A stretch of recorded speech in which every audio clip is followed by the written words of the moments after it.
சினிமாவுல வந்து போதைப் பொருள் நெறைய பயன்படுத்துறாங்க நெறைய பேருக்கு அப்படின்னு சொல்லி ஒரு நியூஸ் வந்தது. அது உண்மையா சார்?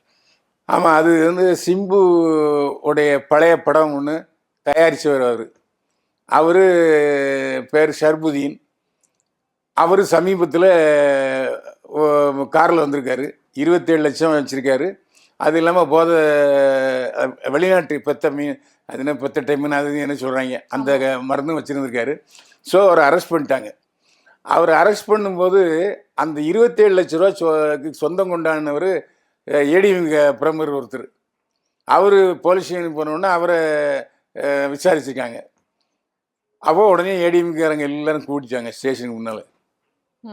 அதில் பழைய டிநகர் சத்யா எம்எல்ஏ அவரெல்லாம் போய் சொல்லியிருக்காரு. ஸோ நீங்கள் எந்த சமயத்தில் கூப்பிட்டாலும் விசாரணைக்கு வரணும்னு சொல்லிட்டு அந்த அதிமுக பிரமுகரை வெளியே சரி போகணும்னு சொல்லிட்டாங்க. ஆனால் அந்த 27 லட்சம் இப்போது எழும்பூர் நீதிமன்றத்தில் ஒப்படைச்சிட்டாங்க. அந்த 27 லட்சம் எப்படி நான் ஷர்புதீனுக்கு கொடுத்தேன், ஏன் கொடுத்தேன், அது என்னுடைய பணம் தானேங்கிறத அவர் எழும்பூர் நீதிமன்றத்தில் உறுதிப்படுத்தி நிரூபிச்சுட்டு அப்புறம் வாங்கிக்கலாம். இதில் இன்னொரு விஷயம் என்னென்னா, இந்த ஷர்புதீனுக்கு வேலையே வாரந்தோறும் சனி ஞாயிறுகளில் பெரிய பார்ட்டி, அதாவது வெளிநாட்டு போதை மருந்து சாப்பிட்ற பார்ட்டி.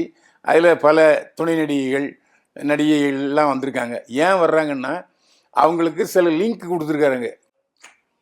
லிங்க் கொடுத்து அவங்கள வந்து இவர்கிட்ட நீங்கள் பழகுங்க, அவருடைய இஷ்டத்துக்கு இது பண்ணுங்க, இவ்வளோ தருவார் போகிறோன்னு அப்படி அந்த ஒரு வேலையும் பண்ணியிருக்காரு அவர்.